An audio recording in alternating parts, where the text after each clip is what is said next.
It's the end of December, the end of 2020. It's the most wonderful time of the year, and what a year it has been. This is my final wrap up video of this horrid year that was 2020.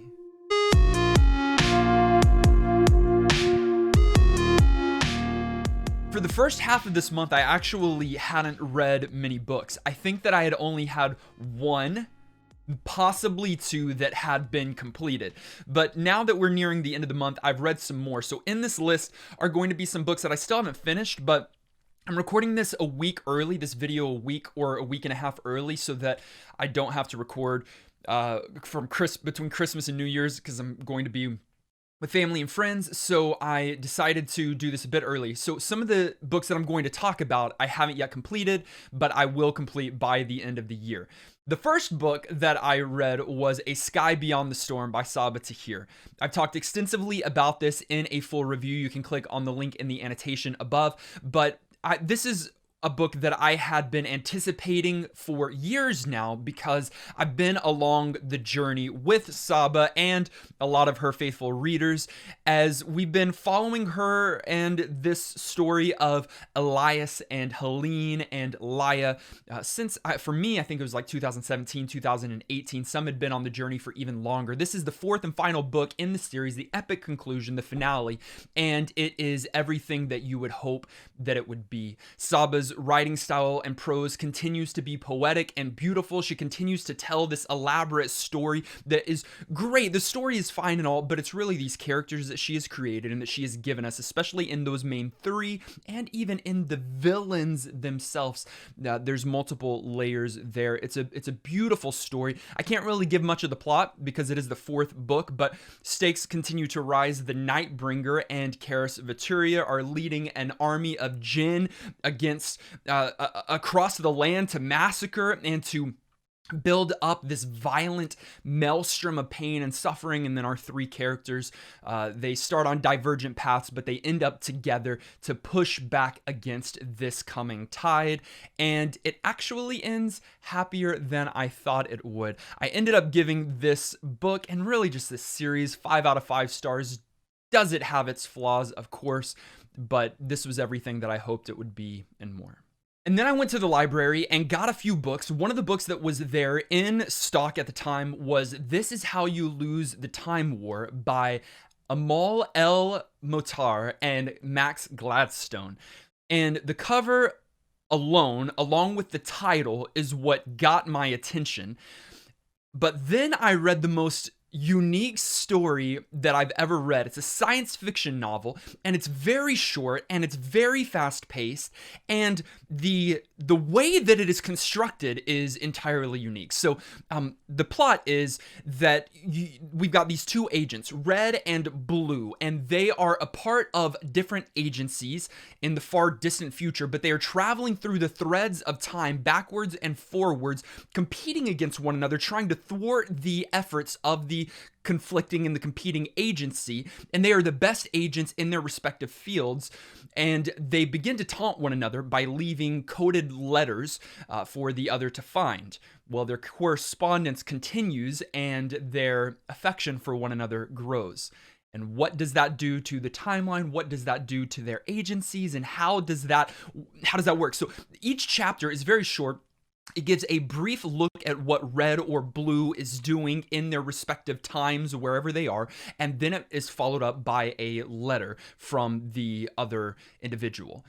And so that's what happens back and forth until the climactic ending, where the pace is picked up and a little bit more happens and transpires there. So all of that being said, the other layer is that the writing style is so foreign that for more than half of this book, I didn't really know what was going on. I didn't know what was being explained because it's so poetic and it's so abstract.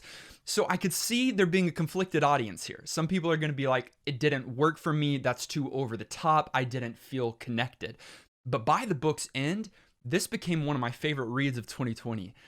And it shocked me and surprised me because, again, throughout a large portion of the book, I was like, what's happening or what's being said, or I didn't understand that description because it's either so far in the future or so far in the past, and then the way that it's being explained to me. But I just thought that this was a beautiful tale and an easier read, despite the foreign nature of a lot of how it is presented. So I gave this book also 5 out of 5 stars, which started December strong.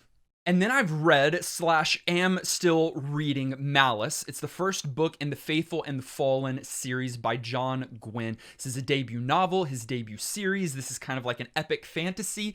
There are a lot of characters. I'm getting close to halfway through the book and I'm still not hooked. Typically, I would DNF this. I wouldn't finish it, but I've seen too many good reviews from other reviewers and readers that I respect that I want to continue to press forward. I know that in this first book, it's been explained that it is a world building, a character building. It's setting the scene and the tone for what's going to happen in the rest of the series. But it's not a short book. Hardcover, this is 672 pages long, so there's a lot that I'm having to put in just to reap the benefits and the rewards. But I'm pushing on and I'm pushing forward because I really want to. There's not been one character and there's not been one moment necessarily that has completely gripped me. So I'm still waiting for that. I am intrigued. It's fine writing. It's fine world building. But again, I'm not enamored yet. But I'm still holding on, reading it slowly, but still hoping to finish it by the end of the year. Next up is another book that I picked up at the library, and it is called The Glass Hotel by Emily St. John Mandel. I've actually just started this one, but it's going to be a quick and easy read. It's just over 300 pages. I've already read another book by Emily. I've read Station 11, and it was phenomenal. And so I knew very little about this book coming into it. I'm just at the very beginning stages of it, so it's just setting the scene, and it's going to be very different from Station 11. It's not a part of a series or anything like that. It's a standalone, and this is a fiction book, a contemporary book. There's like kind of like a mystery. I don't know, but the idea is that like there's this Ponzi scheme that kind of our main characters get wrapped up into, and there is we go back and forth between like an instance that happens, I think, in the mid to late 90s and then kind of more present modern day. And it goes back and forth and the stories end up connecting. Again, I don't know too much about it yet. I like to go into a lot of my books blind. I think that I'm really going to like this because I love the stories so far that I've read from this author. So I hope that I come back with a stellar 5-star review.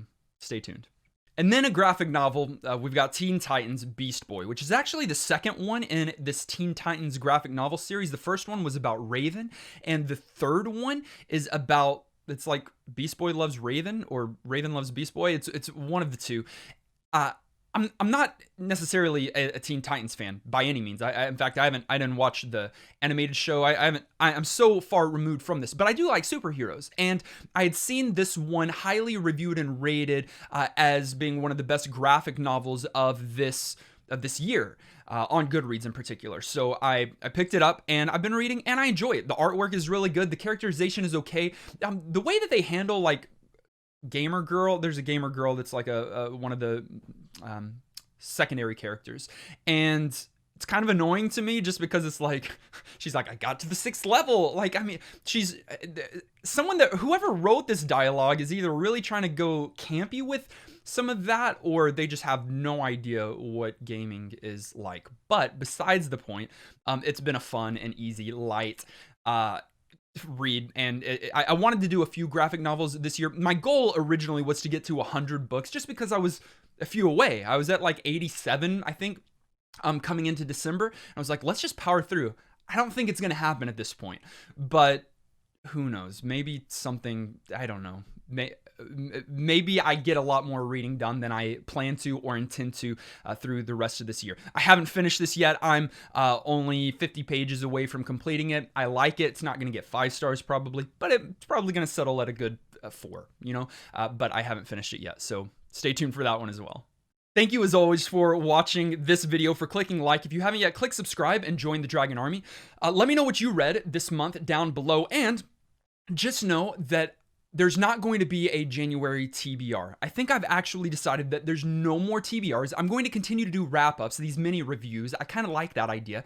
But then the TBRs are kind of just like, I hope to read this, but then I often don't end up reading that, and then I push it to the next month. And so I'm talking about the same book that I might read every month, and then I haven't read it yet, so I don't even have many details to talk about. So I don't think I'm going to do TBRs anymore come 2021.